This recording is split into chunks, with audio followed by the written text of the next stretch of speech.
échanger également avec vous ce matin. Mais nous voulons que nous restions dans un esprit où l'inquiétude ne fait pas partie. S'il te plaît, si depuis là tu t'inquiètes de beaucoup de choses, ce matin, apprends à comprendre que tu ne peux rien changer, quelle que soit ta situation. Quelle que soit ton inquiétude, tu ne peux rien changer. Alléluia. Les solutions, tu vois, tu as l'inquiétude, mais tu es en train de penser à beaucoup de solutions.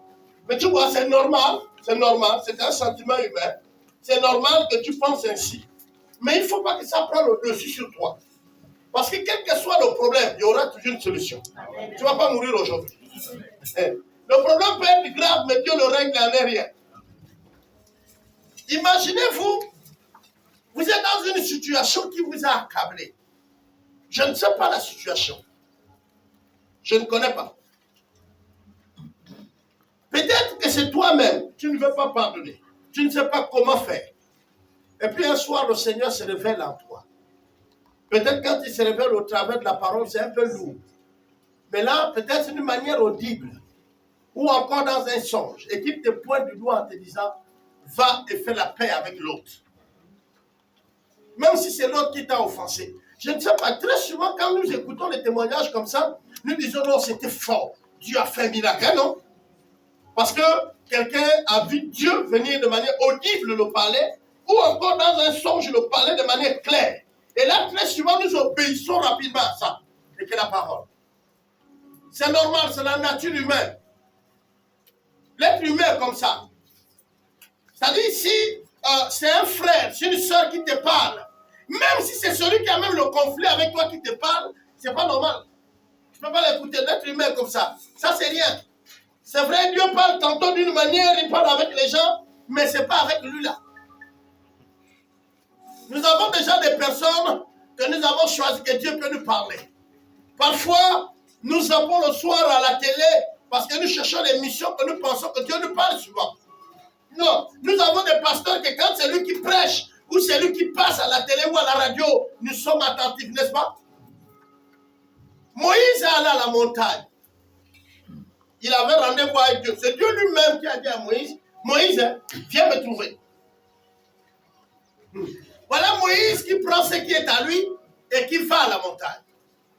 Moïse arrive à la montagne, au lieu qu'il a estimé prier Dieu, il s'arrête. La Bible dit que Moïse va se mettre à prier Dieu. On ne nous a pas dit qu'il était allongé. On ne nous a pas dit qu'il était debout. On ne nous a pas dit à genoux. On nous décrit un peu quand le Seigneur arrive, où on le demande de se retourner, n'est-ce pas? Moïse, lui aussi, il avait des préférences, le père de la foi. Il a entendu le ciel gronder, le vent siffler. Il a dit, ça y est, Dieu arrive. Est-ce que vous comprenez ça? Moïse s'est mis la poule. Frocon terre, il dit, Dieu arrive. Mais la Bible dit, rien ne s'est passé. Moïse a entendu le tonnerre gronder. Le ciel bougeait. Moïse a dit, celui qui vient avec une telle puissance, c'est Dieu. Et il est tombé à genoux, front contre terre, saluant la présence de Dieu, mais Dieu n'était pas. Comment Moïse, le maître, celui qui nous a montré la loi, le Dieu de Moïse, parce que Dieu est le Dieu de Moïse, peut-il se tromper comme ça? Et la Bible dit que dans un calme, c'est-à-dire au moment où il ne s'attendait pas, dans un calme absolu, il entend une voix qui lui dit, Moïse, tu ne peux me fixer et vivre, détourne ton visage. Dieu se révèle à nous parfois avec la personne qu'on ne s'entend pas. Dieu se révèle à nous parfois dans une situation qui n'est pas forcément celle que nous avons été enseignés ou que nous connaissons. Dieu ne vient pas nous reprendre forcément avec le pasteur que vous aimez.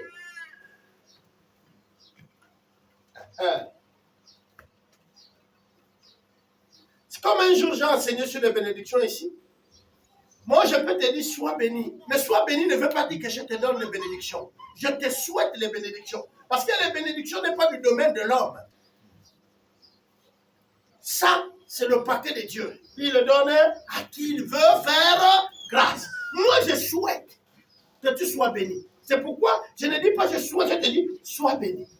Reçois les bénédictions. Mais celui qui libère la bénédiction, c'est Dieu.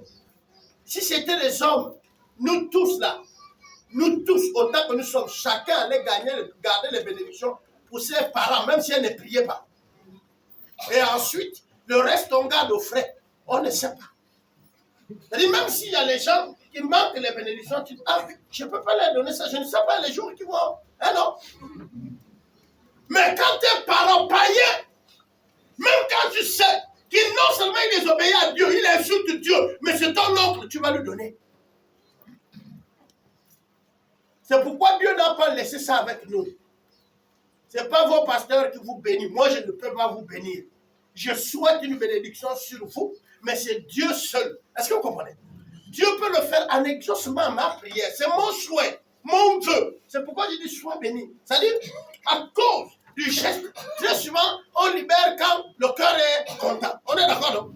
Oui, très souvent, on libère quand le cœur est content. Même Dieu a libéré quand le cœur était content. Là, vous allez me dire, wow, eh oui, oui. Et même Israël a libéré quand le cœur était content. Il dit, Esaü, mon fils, va vite à la chasse. C'est le premier gibier que tu vas trouver. Amène-le-moi. Je vais manger et puis je fais quoi?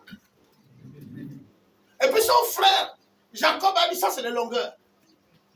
Mon frère, quand toi tu vas vers les champs, moi je vais vers le bétail. C'est que le père veut se manger. La mère a affûté le repas. Bien fait. Ils ont donné, le vieux il a mangé. Et comme il était content, qu'est-ce qu'il a fait? Dieu a promis à Abraham l'enfant des années. Quand Dieu est reçu par Abraham après manger, qu'est-ce qui est tombé? Je ne suis pas en train de dire ici que c'est après donner ou cotiser les offrandes que vous êtes bénis. Non, non, non. Je veux dire, c'est quand le cœur est content. Quand nous sommes contents, quand nous sommes d'accord, c'est là que la bénédiction est lâchée.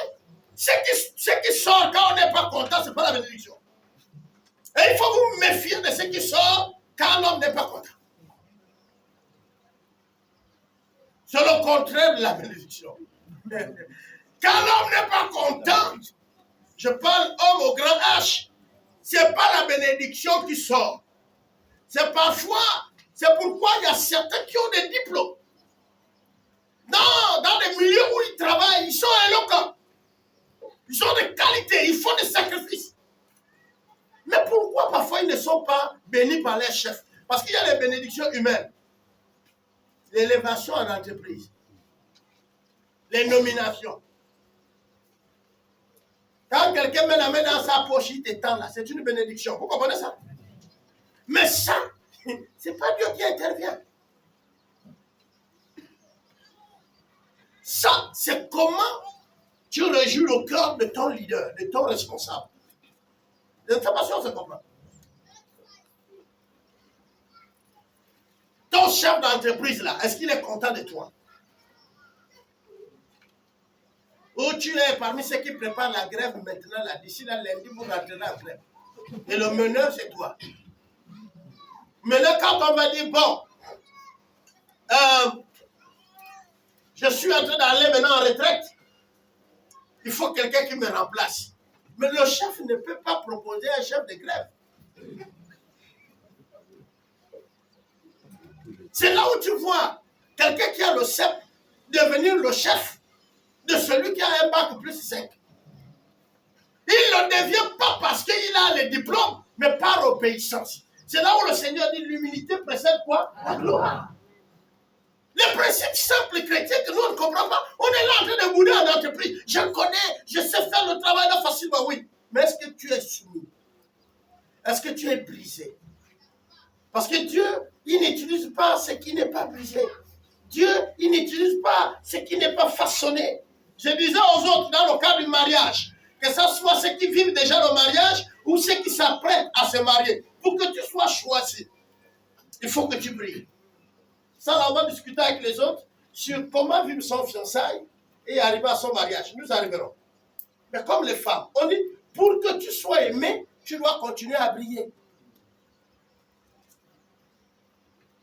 Mais briller là, on peut comprendre les matières qui brillent. Il y a l'or à l'intérieur, n'est-ce pas, non? Il y a le diamant, n'est-ce pas? Il y a l'argent aussi. Mais est-ce que vous savez par où l'argent, l'or ou le diamant passe avant de donner son éclat? Nous avons un géologue ici. Il va vous dire, ils ont des appareils là-bas qui coupent l'or comme si c'était le beurre, hein? Comme si c'était la terre. Ils ont ça. Pendant que toi, tu comptes, ils ont des petits trucs là-bas, des petites lumières, où ils peuvent enlever tout ce qui est impureté sur l'or. Mais c'est du feu. Ça ne fait pas les cadeaux à l'or. Ça vient frapper, ça gratte. Et puis la saleté quitte. Et maintenant, l'or là, quand on te amène ça, tu mets au doigt, tu mets au cou, ça brille. Quand tu te présentes seulement, on dit waouh, tu es poli. Alors, tu brilles. Tu es Paul. Oh, mais l'or là, il faut la qualité là. Et puis tu dis à ton mari, il me faut le diamant là. Il me faut l'or là. Mais tout ça là que tu es en train de demander, c'est parce que tout simplement, la réalité, c'est que ça a traversé le feu avant que tu puisses les avoir. Ça a subi le feu. Tu veux que Dieu t'utilise. Tu veux que ton entreprise t'utilise. Tu veux être un modèle à l'école. Sois brisé. Amen, amen. Amen. Parfois, nous pouvons être très brillants à une classe, mais très bons désordonnés. Mais vous allez voir deux choses sur votre bulletin.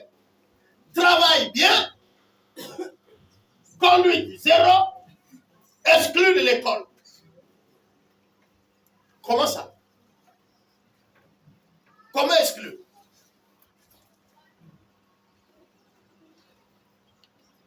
Et pourtant, quand on fait des très bonnes moyennes, nous devons être la fierté de notre école, n'est-ce pas? Mais pourquoi tu es exclu? Tu es exclu parce que la conduite est mauvaise. Et j'ouvre une parenthèse pour ceux qui sont mariés. La femme qui est louée, j'entends, oh, il faut me louer. La femme, on doit la louer. Mais on ne loue pas une femme droite. On ne loue pas l'égal à toi. On loue une femme soumise. Une femme obéissante. Vous savez, notre soumission ou obéissance amène notre mari ou notre femme à nous louer. Waouh! Quand nous ne sommes pas là, quand nous ne sommes pas à la maison, quand nous ne sommes pas à la réunion, il faut que vous sachiez que d'autres personnes sont appelées à parler de toi. Mais de quelle manière ils vont parler? Est-ce qu'ils seront à ta faveur? Ah, nous avons un cantique qui dit « Le Seigneur dispose de tout ». Et pourtant, il dit qu'il résiste. Donc, il ne dispose rien pour les. Mais nous chantons. Nous chantons parce que nous englobons tout. Le Seigneur dispose de tout. À ma faveur, la pluie et le beau temps. Les saisons de l'année. Oui, j'ai dit tout, j'ai dit tout. C'est que Dieu fait mes merveilles. C'est que Dieu fait mes merveilles. Bon, maintenant, nous tous, on peut prendre le bic. On fait les décomptes. Nous ne sommes pas encore en fin d'année. Quand nous avons dit on va louer Dieu, il y a certains qui traînaient le corps. Parce qu'il y a quelque chose avec Dieu qui ne passe pas. Ta prière de depuis peut-être n'est pas exaucée. Tu cherches le travail. C'est pas exaucé. Et pourtant, tu entends les témoignages des autres. J'étais même chez moi à la maison. L'entreprise est venue me prendre. Tu dis, comment l'entreprise a pris l'autre? Moi, je cherche le travail depuis. On ne me prend pas. Et pourtant, tu chantes le Seigneur dispose tout. Est-ce que c'est vrai? Est-ce que c'est vrai? Mais pourquoi il ne dispose pas tout? Pourquoi c'est pas vrai? Pourquoi? Parce qu'il est résistant à ceux qui ne sont pas soumis. Mais soumis à quoi? À sa parole. J'étais en train de réfléchir. J'ai dit, on critique les catholiques. C'est bien. Les frères, parfois, ils ne sont pas dans ce que la Bible dit, ils sont dans la logique. Mais parfois, ils prennent quelque chose qui est biblique et ils le tordent en abus. Alors, ceux qui lisent l'évangile, ils connaissent l'histoire de Lazare, le pauvre Lazare et l'homme riche. Vous connaissez l'histoire, non? La Bible nous dit que les deux sont morts. Et pendant que les deux sont morts, les deux arrivaient à parler avec Dieu. Là, nous pouvons les voir en train d'intercéder. Mais ils intercédaient pour les vivants.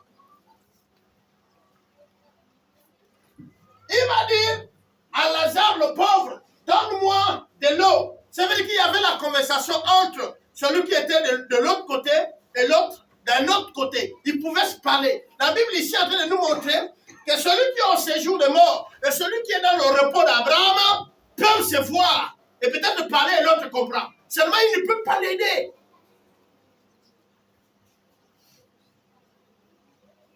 Et il dit, Seigneur, permets-lui de tremper juste le doigt. Hein? La goutte d'eau là, j'ai besoin de ça.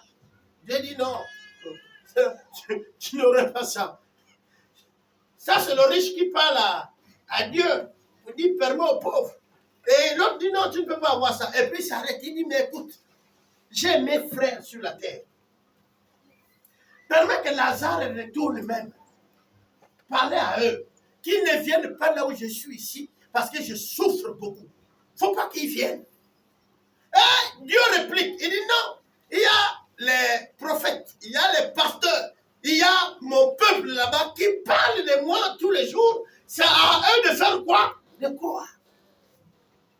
Donc, nous sommes en train de voir ici, est-ce que vous avez entendu que Lazare parlait là-bas? Quand vous avez lu l'histoire, Lazare a parlé. Le pauvre Lazare, il était préoccupé à vivre bien. Vous savez, quand on vit bien là-haut, on se préoccupe pour ça là-bas. C'est vivre bien. Lazare qui mangeait dans la poubelle, il n'est pas allé au ciel parce qu'il était pauvre. Il est allé dans le ciel parce qu'il craignait Dieu. La pauvreté n'est pas mise sur ceux qui sont de Dieu. Et d'abord, il faut aller voir c'est quoi la pauvreté. C'est comme quand on parle du développement. Et moi, je suis en train de préparer un module que je vais enseigner sur le développement d'une famille communautaire.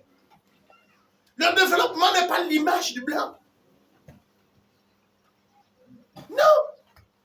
Nous, on pense que si on a le micro-ondes chez nous, si on a le frigidaire, le congélateur, vous voyez les deux, hein, le congélateur, le frigidaire, et puis ajouter de quoi?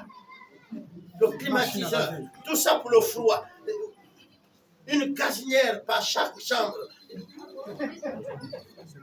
On pense que là, on est développé.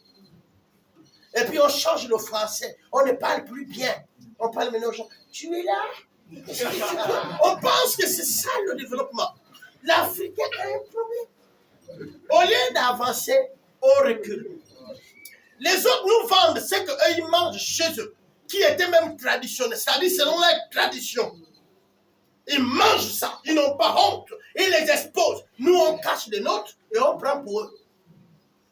J'ai entendu les aînés dire, avant, il n'y avait pas de cancer comme aujourd'hui. Mais c'est le développement qui a amené le cancer. Quand vous mangez ce qui n'est pas planté chez vous, vous voulez quoi? Quand un élément qui n'est pas dans votre habitude alimentaire se retrouve dans votre corps, il devient quoi? Un électron libre. Il va obéir à quoi?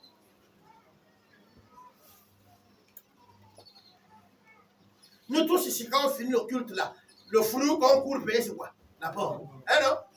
Comment on plante ça en Goni là-bas? À Yuga. Non, en Zativille. On plante les pommes. Oui. Ou à Moupia. Non, non, les pommes sont plantées à Djangoulou. Juste pour nous dire, mais nous ne serons pas prêts. Si on nous amène nos fruits, non. Nous ne serons pas prêts. Si aujourd'hui, les autres, le criquet est cherché. La chenille est cherchée. Il faut suivre parfois certains documentaires. Mais nous, on a abandonné ça. On n'ose même pas montrer ça à nos enfants. On n'a même pas étudié comment conserver ça. Moi, j'ai bénissé le Seigneur quand j'ai vu qu'il y a la mise en boîte de feu de manioc. Il y a une maman qui le réalise à Libreville. Formidable. À quand la mise en boîte des criquets? À quand la mise en boîte d'entraînement? À quand la mise en boîte de l'escargot de chez nous?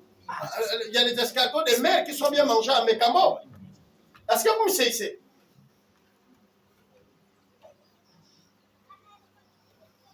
Nous voulons être une autre personne dans notre corps. Et il y a quelqu'un qui m'a beaucoup impressionné et que j'ai beaucoup aimé dans sa manière de faire. Regardez bien. Quel était le vêtement des Africains? Les caches-sexes. Les caches-sexes, c'était notre vêtement. Donc, une femme protégeait seulement sa poitrine et sa déventure. On est d'accord? Et l'homme ne protégeait que sa déventure, non? Bon, maintenant, dites-moi, pourquoi les sexy de vos enfants vous scandalisent?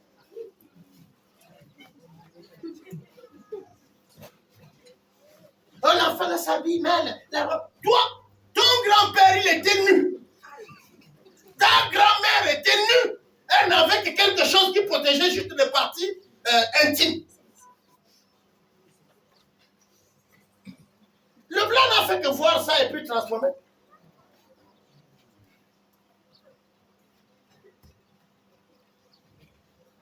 Il y a des choses dans notre culture, ça ne devait pas nous déranger.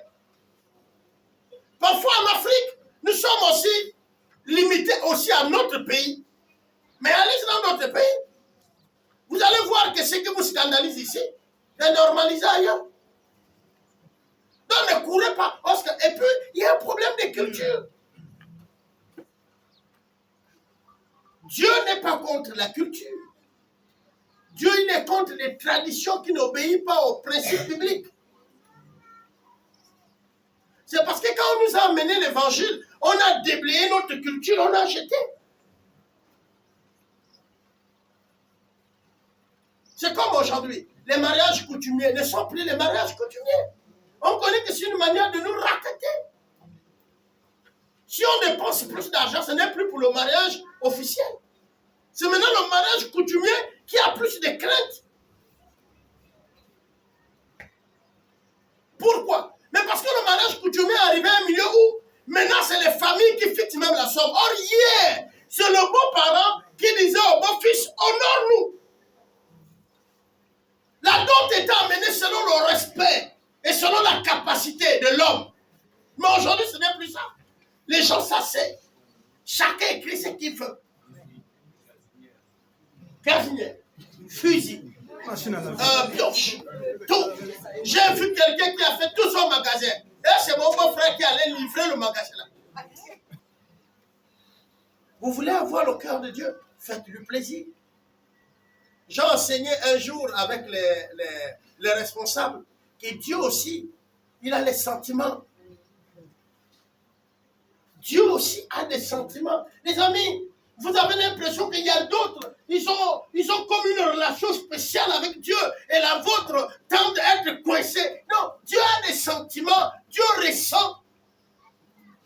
Dieu il peut être content comme mécontent.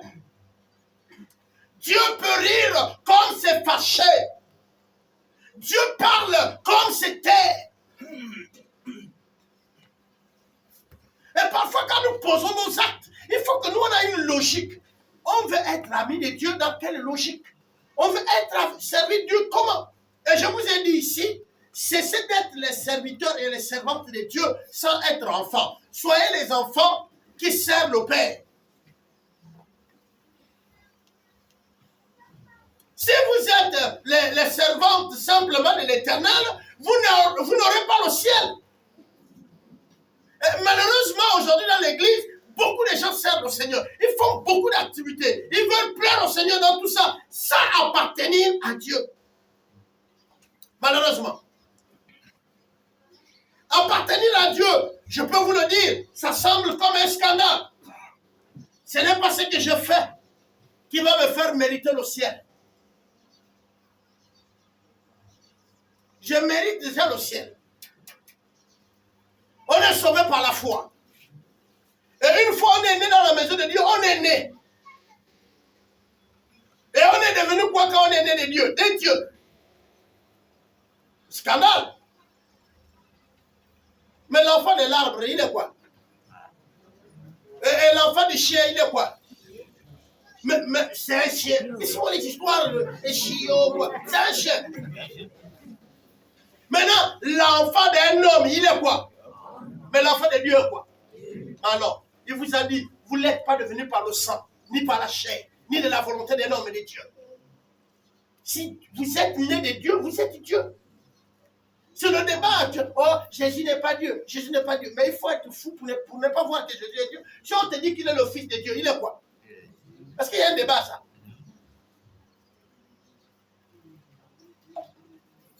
Si tu es devenu Fils de Dieu, c'est que tu es Dieu.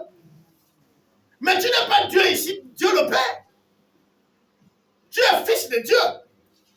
Et Jésus lui-même, il dit, tu es cohéritier. On connaît ça, il me dit ça. C'est-à-dire que comme Jésus hérite en tant qu'enfant, toi aussi tu hérites. Avec Jésus, vous héritez. Mais est-ce que les chiens héritent des hommes?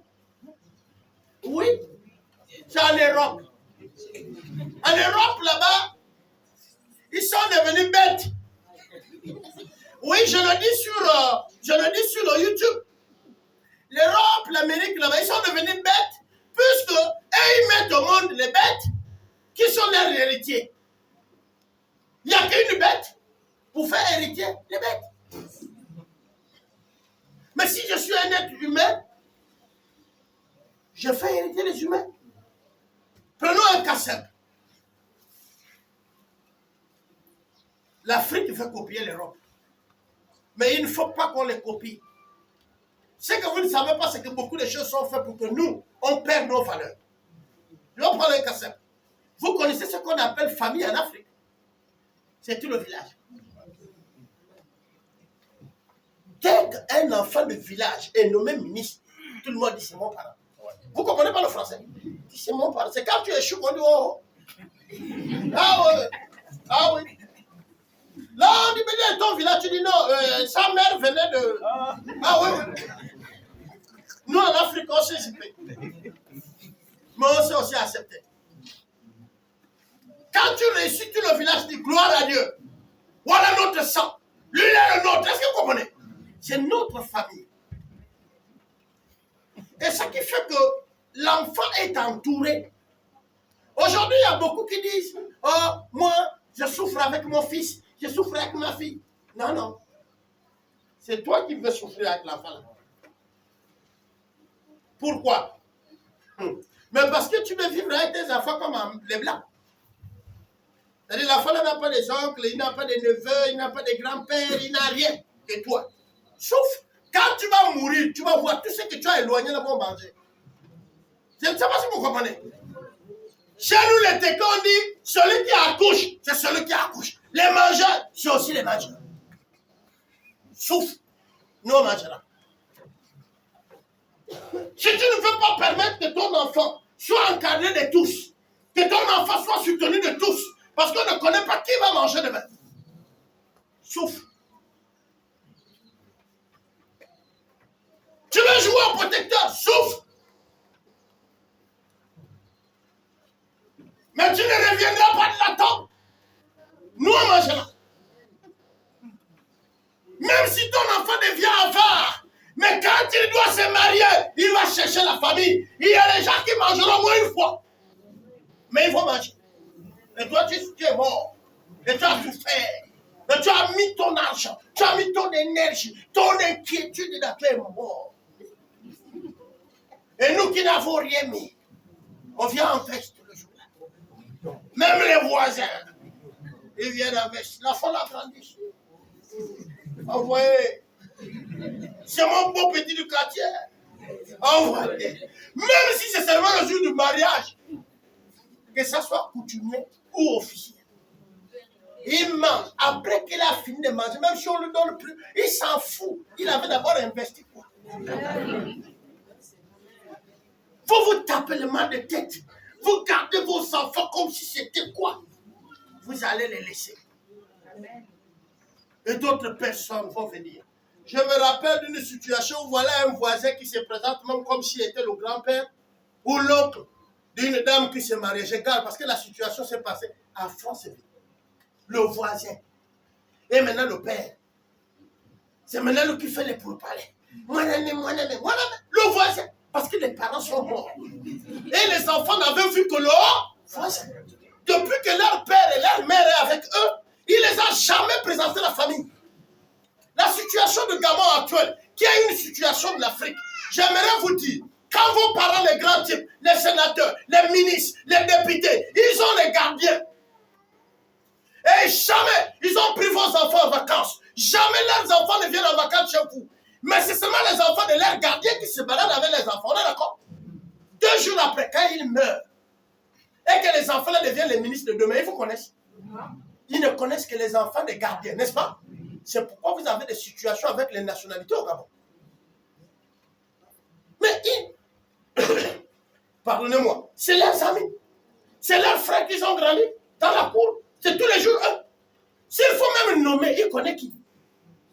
Alors il dit à Camara, va changer les papiers. Lui-même, il appelle un autre ami qu'il a au tribunal. Occupe-toi des Camara, c'est mon frère. Tu l'as vu avec moi là, non? Oui. On lui change. Il devient Gabonais, il devient Congolais, il devient Centrafricain. Et puis on lui nomme.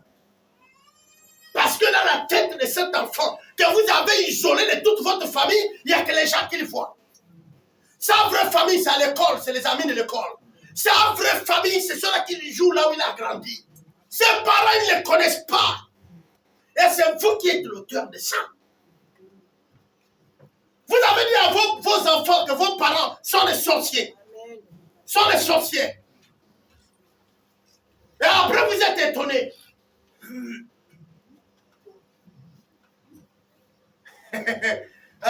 Tu arrives dans ton propre village, tu ne sais même pas où était situé ton grand-père.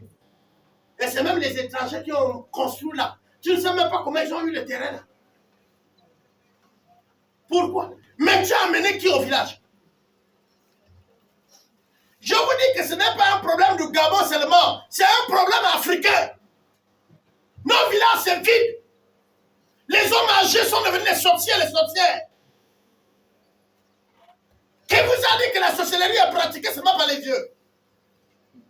Je n'ai pas envie de citer. Ici, dans cette église, nous avons fait la délivrance d'un tout petit garçon comme ça, qui était venu de quelque part. Je garde le nom, mais il était sorcier. Quand tu nous éloignes, tu éloignes ta propre famille, qu'ils sont les sorciers. Est-ce que tu peux attester que ce que tu manges est bon, depuis que tu as tous ceux qui ne sont pas de ta famille dans ta maison? Cuisinier, tu ne connais pas. Nounou, tu ne connais pas. Gardien, tu ne connais pas. Le chauffeur, tous ces mots-là, tu les as importés. Dans ton village, tu ne peux pas avoir une personne. Dans ta famille, les chômeurs qu'il y a chez toi là, personne ne connaît même faire garder qu'on reste seulement debout. La maison est clôturée, il y a même quoi?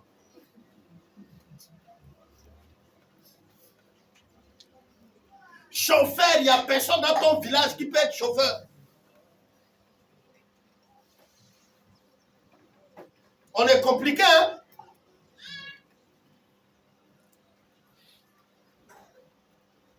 Et si même, ouvrons la parenthèse, il arrive qu'il prend même un du village, tous ces problèmes aussi commencent par lui.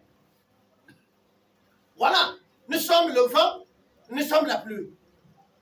Quand on nous laisse, on crie. Mais quand on nous prend, les problèmes vont commencer encore par toi. Tous les jours au quartier, oh, mon chef vient de payer une nouvelle voiture. Oh, mais nous là-bas, oh. Mais la façon que ces enfants gaspillent les jouets, c'est toi. Tous nos villages connaissent. Et une autre situation. Ouvre chez toi.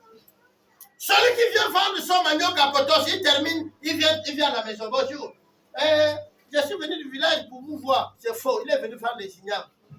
Mais comme il sait que tu reçois bien, il va manger, peut-être dormir, et tu vas lui payer le transport. Il vient, mais son argent est attaché là. Mais il ne t'a même pas amené l'igname. Voilà ce que nous sommes. Il est venu vendre le manioc, il vend son manioc à Potos, il termine, et puis il passe par chez toi. Est-ce qu'il est venu vous voir? Vous là-bas, ça va? Oui. Tu lui donnes 5 000, voilà, paye le transport. Hein. Mais il ne t'a même pas amené un manioc. Voilà ce que nous sommes. C'est pourquoi aussi on nous laisse. Oui.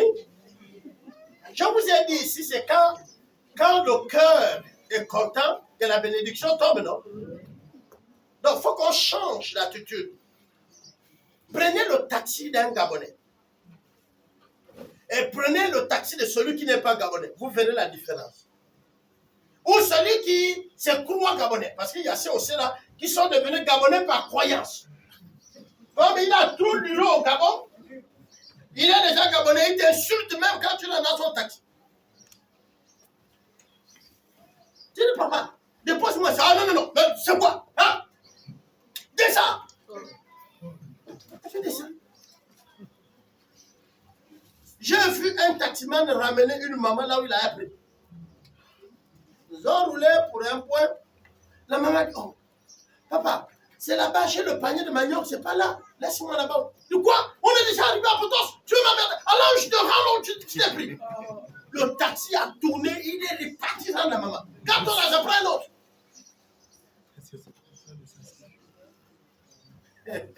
Donc on va dire, c'est sans voiture, hein, non? C'est sans voiture, il est libre. Et puis après on dit, Seigneur, bénis-moi, hein, non? Et le Seigneur est content de tels gestes. Vous êtes en train de vous dire, mais qu'est-ce que le papa Albert dit? Je vais terminer par là. Il a dit ceci. Où nous t'avons vu faim et nous t'avons dit, ne mange pas. Où t'avons donné la nourriture. Vous connaissez l'histoire là?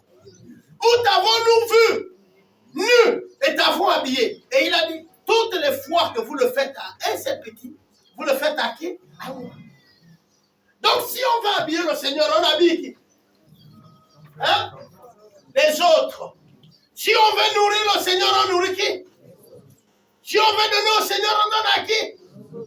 Et pourtant vous connaissez ça, mais vous ne le faites pas. Comment jeter la moitié d'un riz parce que, de la marmite du riz parce que tes enfants n'ont pas mangé? Et il y a quelqu'un en bas là, dans le quartier, que tu dis, hey, ouais, mon nom, tu vas voir. Mais tu jettes le riz. Les vêtements qui n'arrivent pas à tes enfants, mais qui ne sont pas déchirés, tu ne les partages pas. Chez les blancs, ça c'est lave. On te laisse sur une table, hein, n'est-ce pas? Et on appelle les amis pour venir sélectionner les leurs. Prendre. Amen, amen. Amen.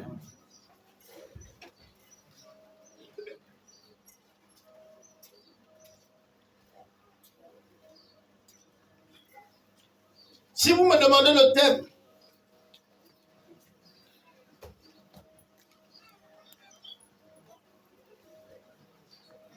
c'est une grande question. Pourquoi je suis sur la terre?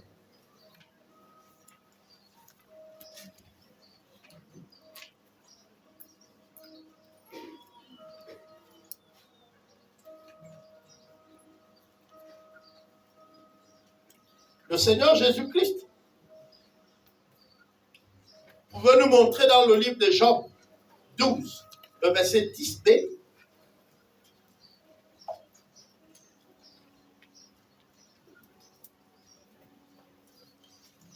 ce n'est pas en se couvrant sur nous-mêmes que nous découvrirons le véritable sens de notre existence, mais c'est en s'ouvrant aux autres, c'est en bénissant les autres. Job 12, le verset 10, partie B.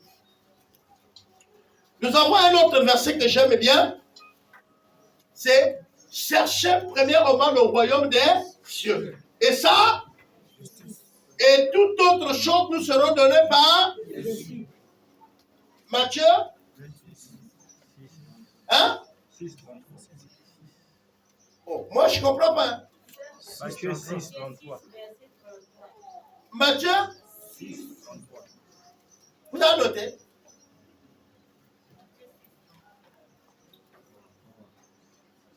Cherchez d'abord le royaume des cieux et sa justice,